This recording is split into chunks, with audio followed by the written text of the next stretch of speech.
Ya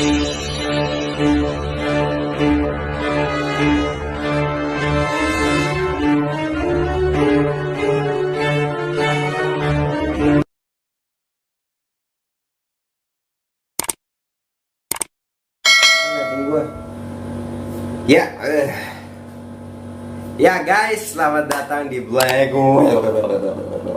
Males buka. Oke guys, sesuai di template. Hari ini aku akan membawakan hubungan baik, seks, dan puasa. Dan sebelum itu, semoga kalian selalu dalam keadaan baik-baik saja dan dalam barokah, berkah, rahmat dan segalanya. Dan semoga nggak ada masalah semuanya. Dan jangan lupa untuk subscribe. Untuk itu, terima kasih. Dan yang pertama kita akan bahas case dulu. Oke, di case kita akan membicarakan kasus apa saja yang disebut kata orang-orang TV adalah penyakit masyarakat. Case yang pertama ada permasalahan di pesantren, pencabulan dari oknum pesantren. Oke guys, gue gak bakal bahas definitionnya dari setiap case yang gue sebut, tapi gue taruh di bawah ada linknya kalau mau yang tahu lebih dalam lagi kasusnya. Kita fokusnya nggak di situ, tapi kita fokusnya di seks dan puasanya. So, case yang kedua ada istri dan suami bekerja sama untuk menjual istrinya. Dan konon katanya di satu ruangan itu pada saat istrinya lagi menjual diri, di sampingnya suaminya sama anaknya nungguin. Luar biasa kan guys? Dan case yang ketiga ada seorang bapak yang mencabuli anaknya hingga tewas. So, keren kan kasusnya? Semua ada di bawah. Dan bonus satu, ada seorang ibu yang menggorok anaknya dengan alasan ekonomi. Nah, kalau yang bonus ini langsung gue kasih air hangat. Saya nggak gila. Iya. Dari kecil saya udah dikurung. Dikurung sama siapa? Semuanya. Semua itu siapa? Memang ibu saya. Ibu namanya siapa? Namanya Kanti Utami. Kanti Utami. Saya nanti mau ganti nama. Ganti nama apa? Mutmainah ya. Mutmainah. Cantik kan namanya. Cantik sekali. Saya nggak gila Pak. Iya. Saya Mungkin. pengen disayang. Pengen disayang sama siapa? Sama suami. Suaminya di mana? Tapi suami saya sering nganggur. Saya nggak sanggup kalau kontraknya habis nganggur lagi. Saya nggak Kontrak apanya? Rumahnya apa kerjanya? kerjanya. Oh, Saya mau kenapa? menyelamatkan anak-anak biar nggak hidup susah. Emang hidup susah itu sama siapa? Gara-gara saya mereka hidupnya susah, bingung mau tinggal di mana. Saya nanti mau dibunuh sama anak saya, nggak mau. Amin itu siapa? Kakaknya suami saya. Kenapa? Saya cuma mau tobat sebelum saya mati. Saya cuma mau menyelamatkan anak-anak biar gak dibentak-bentak. Oh, terus cara menyelamatkannya gimana?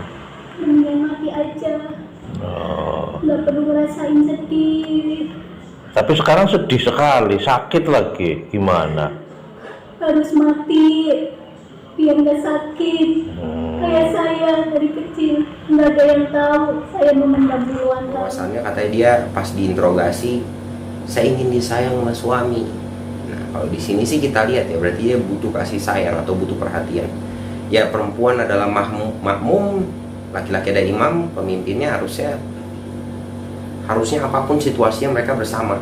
Hatta cuma makan nasi sama garam, sehingga suaminya bisa mengaktifkan semangatnya si istri, karena suami kan testosteron kayak di video ini nih ya, hormon testosteron akan membantu si perasaan jadi ke logika itu tadinya. So kita langsung ke seks dan puasa, sahabat baik.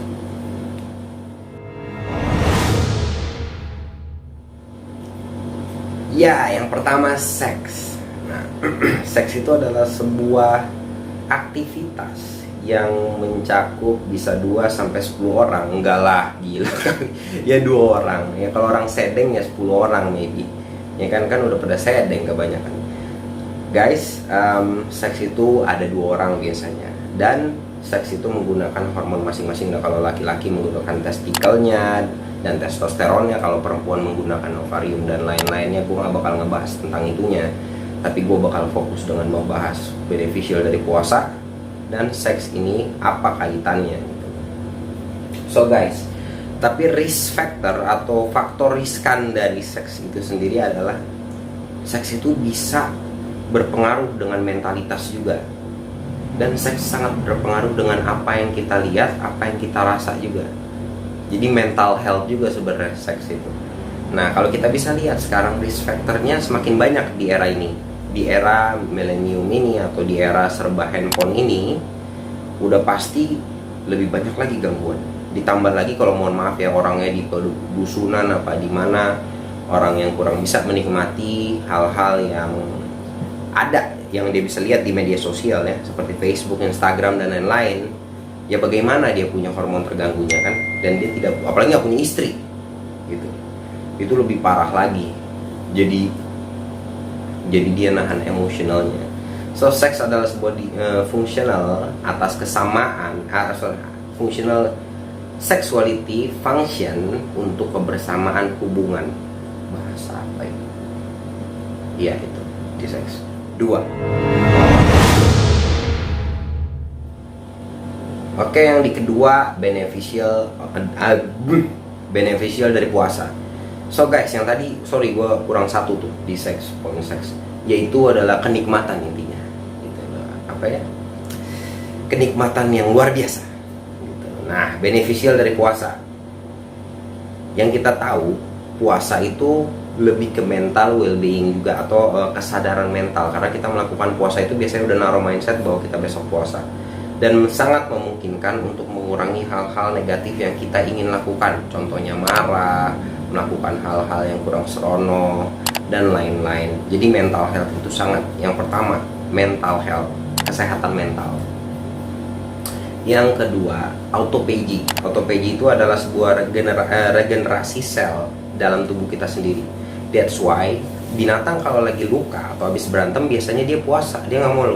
Coba deh, lo kalau misalnya ada kucing luka, lo kasih makan, pasti dia nggak mau makan makanan itu, dia milih tidur, karena dia itulah di autophagy, memperbaiki sistem tubuhnya dengan sendirinya. Jadi Tuhan udah ngasih kita tuh sistem bisa memperbaiki diri sendiri. Layaknya contohnya kayak gini lah, cicak putus dia punya apa namanya buntutnya, dia bisa tumbuh lagi, itu dia kurang lebih autophagy seperti itu.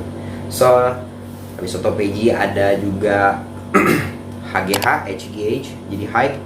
Yang ketiga, high growth hormone, human growth hormone meningkat hingga 200%, lo bayangin.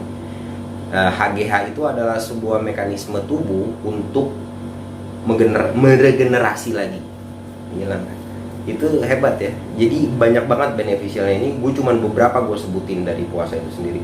Mental health tadi, autophagy, abis itu HGH, apalagi yang lagi nge-gym tuh, buat daripada lu suntik-suntik HGH kan ya kan, ada yang ngomong katanya natural, padahal mah pakai HGH. Jadi ada guys suntikan HGH disuntik. Jadi lu pas tes drug nggak ketes, padahal HGH. Dan biasanya yang pakai HGH itu orang yang lumayan berkecukupan karena mahal HGH itu, padahal memakai obat. Sian. So selain itu juga ada weight loss, pengurangan berat badan, dan selain itu juga ya itu aja, yang 4 aja ya. Itu di beneficial puasa. So kita ke poin terakhir di seks dan si puasa ini, hubungan erat. Ya, hubungan erat dari kedua ini adalah puasa. Tadi ada apa? Mental health, autophagy, HGH. Itu beberapa gue sebutin, banyak lagi sebenarnya. Dan weight loss. Nah, dari sini, dari yang pertama aja mental health, lo udah taruh di pala untuk berpuasa, sehingga mengurangi hal-hal negatif. Lagi pula juga kalau kita kembaliin apa sih hubungan seks sama puasa, sangat erat cuy. Karena lo harus fokus ketika puasa, lo low energy, lemes. Habis itu lo juga jadi fokus ngelakuin hal positif. Itulah kenapa di poin pertama mental health. Dan lagi meregenerasi tubuh. Nah, kalau orang biasanya seksualitasnya bermasalah dengan emosinya, nah dia akan sulit mengontrol dirinya untuk pilih gimana ya. Jadi ikutin loh maksudnya. Kurang lebih gini gue contohnya. Nah, tapi kalau puasa, jadi kurang lebih kayak gas rem lah. Kalau kenapa setiap tahun tuh umat Islam ada puasa, karena rem dulu, rem. Cuman sebulan loh, masa nggak bisa sebulan? Rem, habis itu gas lagi 11 bulannya. Gitu. Ya tapi kalau yang misalnya zaman ini sih sangat-sangat harus puasa tiap hari. Gue sendiri sebenarnya IF setiap hari, yaitu intermittent fasting. Gue tetap minum kopi, teh, tapi nggak pakai gula. Itu intermittent fasting. Gue 16 jam puasa itu untuk tetap mempertahankan emosi gue dan lain-lain. Karena jujur aja hormon tinggi sekali dan lain-lain harus dikeluarin guys. So hubungan eratnya adalah itu yang tadi. Keren kan hubungan eratnya itu. Dia sangat berkesinambungan guys. Oke, menurut gue udah cukup di seks dan persahabatan seks dan puasa. Dan tadi gue udah ngomongin masalah case juga. Dan gue akan membahas tentang sedikit tadi risk factor di seks juga dikasih tahu ya. Nah, jadi ada yang ngomong di suatu tetangga lah yang rambutnya kurang gitu. Katanya seks itu ada di otak. Jadi apapun yang lo lihat nggak ada masalah. Ya kalau dia ngerasa lebih pinter daripada kitab, karena gue kan orang percaya sama kitab. Kalau dia ngerasa dia lebih pinter dari kitab ya nggak apa-apa. Tapi kalau gue ya disuruh tutup ya tutup. Bukan masalah otak lo apa nggak otak lo. Gini guys, di mana keadilan? Gak semua orang bisa punya istri dua, dan gak semua orang juga punya muka tampan. Ya nggak? Kita nggak bisa pungkiri itu. Jadi lebih baik ditutup daripada dibuka-buka. Nah itulah balik ke yang tadi poin ke risk factor atau faktor riskannya adalah zaman ini media sosial sudah banyak, dan yang upload hal-hal nggak bener udah banyak, udah nggak ada aturan kan. Jadi ya orang-orang yang tidak mampu atau belum pernah mendapatkan hal-hal yang seperti itu, dia akan nafsunya sulit dikontrol. Apalagi dia misalnya tidak punya penyaluran, dia juga tidak punya knowledge untuk mengontrol dirinya, tidak punya hobi yang mampu mengontrol dirinya, ya bagaimana? So itu bukan keadilan menurut gua pribadi. Jadi nggak semua orang bisa nikmati hal yang lu nikmati. Jadi gak usah ngelangkain Al-Quran lu dengan ngomong bahwa ini semua dari kepala kita. Itu konyol namanya. Besok bikin kitab sendiri, namanya kitab yeah. Oke, rangkuman. Oke, di rangkuman simple aja. Yang pertama, ini sangat erat dengan penyakit hati. So yang kita lihat sekarang di media sosial itu udah banyak orang-orang yang perempuan-perempuan terutama yang membuka auratnya, sehingga banyak sekali kita nggak bisa pungkiri ya, semuanya sekarang hampir punya handphone guys, hampir punya handphone. So mau nggak mau semua bisa melihat hal-hal tersebut, dan nggak semua bisa menikmati hal tersebut. So apa yang terjadi, mereka akan sulit mengontrol nafsunya. Itulah kenapa banyak case-case di belakang, bukan masalah otak aja gitu. Masalah ini dia poin pertama di rangkuman, penyakit hati, ria, ujub. Gue selalu lariin ke sana, ria, ujub. Sekarang udah banyak banget, dan ditambah lagi nafsu. Orang nggak bisa nahan nafsunya karena kan itu. Dan masukan aja, nggak semua orang punya hobi positif, dan nggak semua orang juga punya knowledge yang cukup untuk menahan emosinya gitu. Entah knowledge dari agama ataupun knowledge dari ilmu pengetahuan. So kalau memang udah disuruh tutup, ya tutup gitu. Hati-hati dengan penyakit hati itu. Itu aja guys di rangkuman pertama, penyakit hati. Dan kedua, oke, di pengembangan. Kedua, pengembangan. Jadi pengembangan dirinya gini loh. Sesuai hormon yang gue jelasin di video ini. Nah setiap hormon itu punya role play-nya sendiri-sendiri. Nah kalau laki-laki tuh biasanya kalau biar nggak dapet case kayak tadi tuh, case gila yang tadi, itu harus melakukan hal-hal yang menantang gitu loh. Hal-hal yang menantang tuh apa? Contoh ya, kalau yang nggak punya yang kurang kecukupan, bisa mencari hal-hal yang menantang layaknya misalnya kayak olahraga yang berat, sprint atau apa gitu. Pokoknya cari hal-hal yang menantang, fokus dengan perkembangan gitu loh.